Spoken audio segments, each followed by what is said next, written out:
अपने कार्य के लिए, जो उसने बुलाया या दूसरों को बुलाएं और उस चीज को क्लियर करें और माफी मांगे मेडिकल प्रोफेशन से, क्योंकि उन्होंने मेडिकल प्रोफेशन को बदनाम किया है। नहीं तो कोई वक्त नहीं, ऐसा वो वक्त भी दूर नहीं कि इंडियन मेडिकल एसोसिएशन के प्लेटफॉर्म से हम सारे समाज को भी कहेंगे, हम मेडिकल प्रोफेशन से भी कहेंगे कि आप आमिर खान की पिक्चरों को भी बायकॉट कीजिए। ये यही पिच खत्म नहीं होने वाली।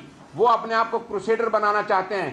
एक एपिसोड का 3 करोड़ रुपया 5 करोड़ रुपया कहते हैं चैरिटी करना, वो क्या भूल गए? वो सिर्फ चैरिटी सिर्फ डॉक्टरों से करवाना चाहते हैं।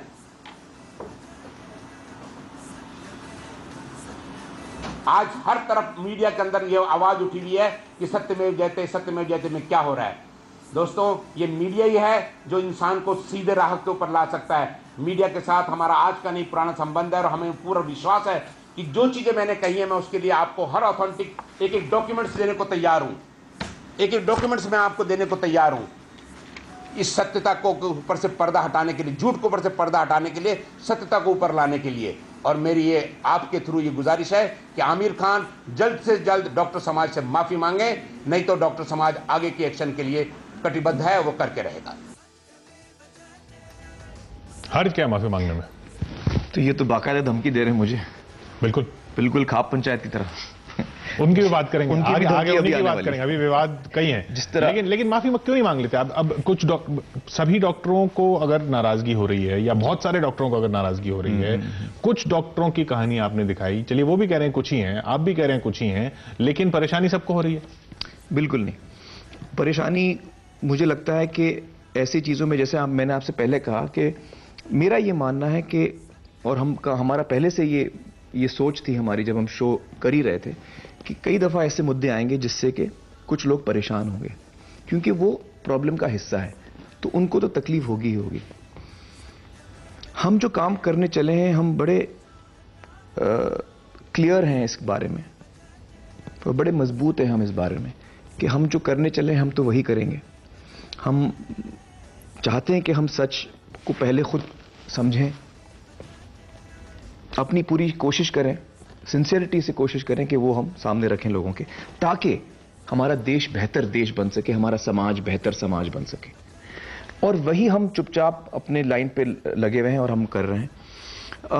तो माफ़ी तो मैं नहीं मांगना चाहूँगा, क्योंकि मुझे लगता नहीं कि मैंने कोई गलती की है, बल्कि मुझे लगता है कि मैंने अपनी तरफ से, हमारी टीम ने अपनी तरफ से पूरी कोशिश की है कि हम हेल्थ केयर के जो एक बहुत बड़ा मुद्दा है हमारे देश के सामने, उसमें हम कैसे सुधार ला पाए। देखिए, डॉक्टरों की तो सिर्फ एक बात है हेल्थ केयर में बहुत 2-3 बड़े बड़े मुद्दे हैं। एक तो ये कि हर इंसान को, अमीर हो या गरीब, जब वो किसी तकलीफ में आता है, वो जब डॉक्टर के पास या अस्पताल में जाता है, तो जो ट्रीटमेंट उसको मिलती है, चाहे वो पैसे वाला हो या ना हो, एक ही किस्म की ट्रीटमेंट मिलनी चाहिए। बहुत सारे देश हैं जहां पर ये ऐसा होता है, मैं जाऊं या मेरा ड्राइवर जाए, आमदनी हमारी अलग अलग है, लेकिन जो ट्रीटमेंट मुझे मिलेगी वही ट्रीटमेंट उसे मिलेगी। तो वो ये एक स्थिति पर हमको पहुंचना है, हिंदुस्तान को यहां पर पहुंचना है, ये हमारा सपना है। लेकिन डॉक्टरों को नाराज करके कैसे पहुंचेंगे? नहीं, देखिए, हम चाहते हैं कि ये डॉक्टर बल्कि बहुत जो अच्छे डॉक्टर हैं वो बहुत खुश हैं। मैं ये कहना डॉक्टर राय साहब अच्छे डॉक्टर नहीं है? मैं उस पर टिप्पणी नहीं करूंगा कि वो अच्छे हैं कि नहीं है, लेकिन बहुत सारे डॉक्टर्स हैं जिन्होंने मुझे पत्र लिखा है शुक्रिया अदा का, कि हम शुक्रिया अदा करना चाहते हैं आपका कि आपने ये सब अपने शो पे बताया। तो माफी तो खैर मैं नहीं मांगना चाहूंगा, बल्कि इस वक्त इस मुद्दे को लेकर अगर कुछ लोगों को माफी मांगनी चाहिए, मुझसे नहीं, हिंदुस्तान से, ये वो हैं जो इस प्रोफेशन में एक्चुअली इस प्रोफेशन को इंसल्ट कर रहे हैं या उस पे काला धब्बा जो लगा रहे हैं। वैसे डॉक्टर जिनका आपने नाम भी नहीं लिया जो गलत काम शो में, जो गलत काम। विवाद लेकिन यहां नहीं है, आपने खुद ही जिक्र किया, विवाद दूसरा भी है और वो भी बड़ा होता जा रहा है, खाप पंचायत का। देखेंगे आगे, सत्यमेव जयते का असर जारी है, जारी रहेगा।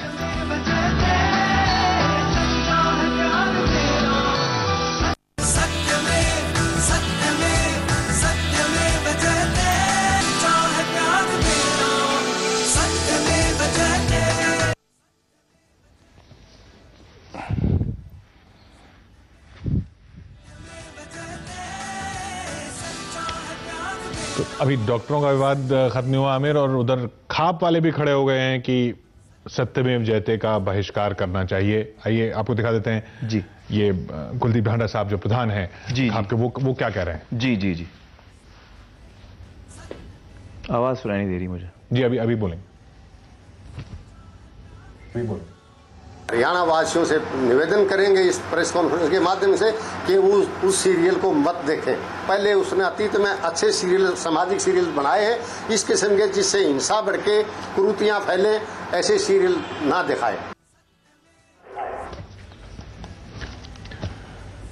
बहुत नाराजगी है कि आप किस तरह से उनकी परंपराओं के खिलाफ शो दिखा रहे हैं। दरअसल एक्चुअली हम किसी के खिलाफ तो है नहीं, लेकिन हम हिंदुस्तान का जो संविधान है उसकी हम इज्जत करते हैं, और मेरे देश की जो मेरे देश का कानून और मेरे देश का जो संविधान है उसकी मैं इज्जत करता हूं, और उसी को हम बरकरार रखने की कोशिश कर रहे हैं। हर हिंदुस्तानी ऐसा ही चाहेगा। जैसे मैंने पहले भी कहा किशोर जी, हर मुद्दे में कोई ना कोई आदमी को तकलीफ भी होती है, क्योंकि ये झूठी शान में जो कत्ल हो रहे हैं, जो इतनी हत्याएं जगह जगह हो रही हैं, उनमें कानून को अपने हाथ में लेना ये तो सही बात नहीं है। और अगर वो कानून अपने हाथ में लेते हैं, कोई भी इंसान अपने हाथ में कानून लेता है और फिर वो कहता है कि हमको कुछ बोलो भी मत इसके बारे में तो ये तो अजीब बात है थोड़ी। खैर मेरा ये कहना है, देखिए ये जो थ्रेटन करने का जो टैक्टिक्स है, जैसे कि वो आईएमए के सदस्य ने भी कहा था कि हम आमिर खान का बहिष्कार करेंगे, बॉयकॉट करेंगे, ये जो दादागिरी का जो तरीका होता है ये एक अलग तरीका होता है, हमारा तरीका वो नहीं है।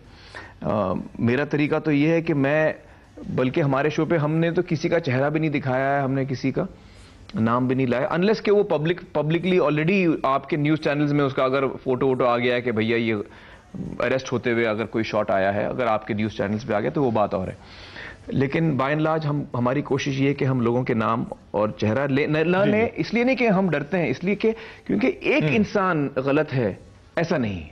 हम वो एक इंसान को दोषी नहीं ठहरा रहे हैं, सारे मुद्दे के लिए मुद्दे की जड़ कहीं और है, हम वो समझने की कोशिश कर रहे हैं। वो जो आपने ये इस खाप वाले मामले में खास तौर पे जो आपने विरोध किया और क्या क्या हो रहा है इन मामलों में, उस पर नजर डाल देते हैं कि क्या क्या जगह जगह हो रहा है, खासकर दिल्ली, पंजाब, हरियाणा, दिल्ली के आसपास के इलाके वहां पर, और उनको रोकने की कोशिशें क्या हो रही है। देखिए जी, दर्शकों को बता दूं कि मनोज और बबली का केस और इसके पहले जो हमने बातचीत की थी किश्वर आपा के साथ रिजवान के केस के बारे में, ये दोनों केसेस इस वक्त अदालत में हैं और अदालत के काम में दखल अंदाजी करने का हमारा कोई इरादा नहीं है। आमिर के शो में इस हफ्ते उठा था झूठी शान के लिए कत्ल का मुद्दा। आमिर ने ऐसे परिवारों से रूबरू करवाया जो अपनों को या तो खो चुके हैं या फिर प्यार की वजह से दर दर भटकने को मजबूर हैं। आमिर ने समाज की इस व्यवस्था पर खाप पंचायतों से भी बात की और उनका पक्ष जाना। आज तक एक भी केस ऐसा नहीं है कि किसी खाप ने ये कहा हो कि भाई लड़का लड़की को मार दो। लेकिन अब हरियाणा की खाप पंचायतों ने आमिर के विरोध का फैसला किया है। हरियाणा वासियों से निवेदन करेंगे इस प्रेस कॉन्फ्रेंस के माध्यम से कि उस सीरियल को मत देखें। पहले उसने अतीत में अच्छे सीरियल, सामाजिक सीरियल बनाए हैं, इस किस्म के जिससे हिंसा बढ़ के कुरीतियां फैले, ऐसे सीरियल ना दिखाए। आमिर खान की शो जो किया उसकी भर्त्सना करते हैं, ऐसी शो आगे वो ना करे, उसको हम ये भी कहना चाहते हैं। हमारे देश में ऐसी घटनाओं की तादाद काफी है जहां प्यार करने वाले जोड़ों को मौत के घाट उतार दिया जाता है। सुप्रीम कोर्ट ने भी ऐसे केस में सख्ती दिखाते हुए दोषियों के खिलाफ कठोर सजा देने का ऐलान किया। अरुण निगम सीरवाई की जजमेंट थी अप्रैल 2011 में। जस्टिस काजू और जस्टिस ज्ञानसुधा मिश्रा ने ये कहा था कि there is nothing honourable about honour killings. उन्होंने ये कहा था कि ये मर्डर से कम नहीं है और इसको और कोई पदवी बिल्कुल नहीं देनी चाहिए। ये बहुत क्लियरली एक केस ऑफ मर्डर है और मर्डर की तरह इसमें पनिशमेंट देनी चाहिए। इन मामलों पर पूरी तरह रोक लगाने के लिए अदालत ही नहीं, सड़क से संसद तक आवाज उठी। महिला आयोग के अध्यक्ष पद पर रहते हुए गिरिजा व्यास ने ऐसे गुनाहों को रोकने के लिए the prevention of crime in the name of honour and tradition bill 2010 भी ड्राफ्ट किया। और सिर्फ महिला आयोग ने ही नहीं बल्कि लॉ कमीशन ने भी ऐसा ही एक और bill provision unlawful activity bill 2011 draft करके सरकार को भेजा है।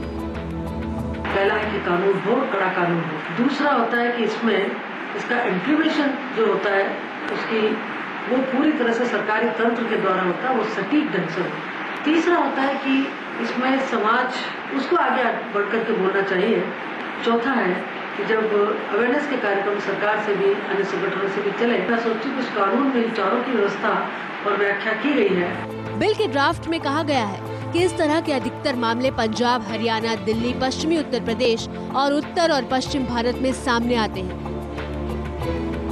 बिल में ऐसे केस में मौत की सजा देने के साथ दोषियों का साथ देने वाली पंचायतों और पंचायतों के फैसलों पर चुप्पी साधने वाले अधिकारियों को जिम्मेदार ठहराया गया है। एक मामले में तो खाप पंचायतों के खिलाफ सजा सुनाने पर जज को भी पुलिस से सुरक्षा लेनी पड़ी। हरियाणा में खाप पंचायत के खिलाफ जब एक एजिटेशन हुई थी और एक कोर्ट ने, एक जज ने, डिस्ट्रिक्ट जज ने कन्विक्शन भी किया था, तो उस डिस्ट्रिक्ट जज को अपनी लाइफ पे इतना थ्रेट हुआ कि उस डिस्ट्रिक्ट जज को वहां से ट्रांसफर लेके पंचकुला का ट्रांसफर लेना पड़ा। जानकारों की माने तो ऐसी घटनाओं में कमी लाने के लिए सरकारी अधिकारियों की जिम्मेदारी तय किए जाने से ही ऐसे फरमानों पर रोक लग सकती है। जैसे सत्ती का केस था, अब सत्ती को इन्फोर्स करने के लिए कि सत्ती प्रोहिबिशन हो, ये स्टेट की जो मशीनरी है उसकी रिस्पॉन्सिबिलिटी कर दी गई। इसी वे में ऐसी कोई पंचायत अगर फॉर्म हो तो स्टेट की जो मशीनरी है, जो डीसी, एसडीएम, एडीएम है, उनको भी अगर रिस्पॉन्सिबल ठहराया जाए तो मुझे लगता है कि बहुत हद तक ये जो ऑनर किलिंग्स हैं इनको रोका जा सकता है। इन सब के बीच आमिर खान ने सत्यमेव जयते में इस मुद्दे को उठाकर एक बार फिर देश और सरकार का ध्यान दिलाया है। अब उम्मीद की जानी चाहिए कि झूठी शान के लिए कत्ल के मामलों के खिलाफ कड़ा कानून बनेगा और प्यार करने वालों का अंजाम दर्दनाक नहीं होगा।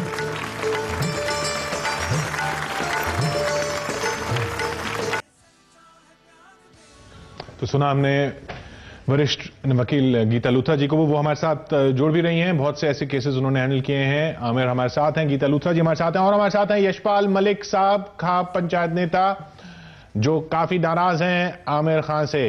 यशपाल जी, क्या नाराजगी आपकी? आमिर आपके सामने है। देखिए, पहले तो मैं बताऊं कि मैं किसी खाप पंचायत का मैं किसी भी खाप पंचायत का अध्यक्ष नहीं हूं जी। मैं अखिल भारतीय जाट आरक्षण संघर्ष समिति का राष्ट्रीय अध्यक्ष हूं और कम्युनिटी के बारे में मुझे पता है। और अमित जी पहले से ही बायस्ड है इन कुछ चीजों के। जैसे अभी पिछले शो में इन्होंने कहा कि मुझे खाप की तरह धमकी दी जा रही है। जो कुलदीप ढांडा जी को आपने टीवी पे दिखाया, वो मात्र 4 या 5 गांवों के तपे के प्रधान हैं जी। और जो ओम प्रकाश जी को प्रवक्ता दिखा, वो भी किसी खाप के प्रधान नहीं। आप उनसे सहमत नहीं है? पहली बात तो ये कि जबरदस्ती, पहली बात मैंने पहले भी कई बार टीवी पे कहा कि जबरदस्ती आप खापों को मुद्दा बनाकर उसको अपना बिजनेस चलाना चाहते हैं। अगर आमिर जी सच्चे मन से इस संविधान की इज्जत करते हैं तो आमिर जी को यह भी पता होगा कि जब भी कस्टम्स में और रिलीजन्स में कोई फैसले आए हैं सुप्रीम कोर्ट के, तो उनको बदलने का काम संसद ने किया है। साहबानों का बहुत बड़ा उदाहरण है। और मैं मुस्लिम धर्म की और दीन की बहुत बड़ी इज्जत करता हूं। मैंने नहीं, मुद्दे से ना भटके ना। देखिए यशपाल जी, मैं मुद्दे से नहीं भटक रहा। हाँ, मैं आपको केवल यह बताना चाहता हूं कि जो खाप का चरित्र जो आप लोग दिखा रहे हैं वो खाप का चरित्र नहीं है। आप जबरदस्ती उस पर मुद्दा थोप रहे हैं। आमिर जी के सामने जो 5 लोग बैठे थे महम चौबीसी के, वो बार बार जिक्र करते रहे कि उन्होंने आज तक कोई ऐसा आदेश जारी नहीं किया। और ये बार बार उसको ये जी आमिर जी का जवाब, आमिर जी का जवाब ले लेते हैं यशपाल जी। आमिर खान जी का जवाब ले लेते हैं। एक मिनट जी। आमिर जी, जो महम चौबीसी के जो सदस्य थे हमारे सामने शो पे, उन्होंने साफ कहा हमारे शो पे कि वो सजा सुनाते हैं। जब मैंने उनसे पूछा कि सजा सुनाने का अधिकार आपको कहां से मिला, आप कोई कोर्ट हैं या जज हैं, तो उन्होंने कहा कि हमारे कोर्टों में न्याय नहीं मिलता। इससे मुझे बड़ा अजीब लगा ये सुन के कि वो